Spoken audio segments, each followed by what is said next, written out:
اعوذ باللہ من الشیطان الرجیم، بسم اللہ الرحمن الرحیم۔ تو آج کی ہماری اسلامی ویڈیو کا مقصد حضرت ابراہیم علیہ السلام اور زمزم ہے۔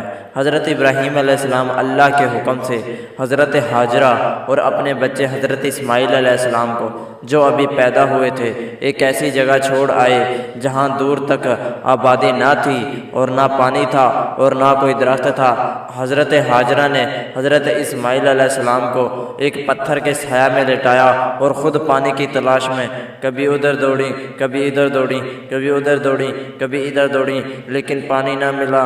خدا کی قدرت سے جہاں حضرت اسماعیل علیہ السلام ایڑیاں رگڑ رہے تھے وہاں نی کا چشمہ پھوٹ نکلا جو آج تک زمزم کے نام سے مشہور ہے، اور حضرت ہاجرہ وہ جہاں دوڑی تھیں اسے صفا مروہ کہتے ہیں، جہاں جا کر آج بھی حاجی اسی طرح دوڑتے ہیں۔ اللہ پاک ہمیں بھی توفیق نصیب فرمائے اور ہم بھی جائیں اور آب زمزم کا پانی پئیں، آب زمزم کا پانی اپنے لیے لے کر آئیں اور وہاں پر صفا مروہ پر جا کر دوڑنے کی توفیق نصیب فرمائے۔ آمین ثم آمین۔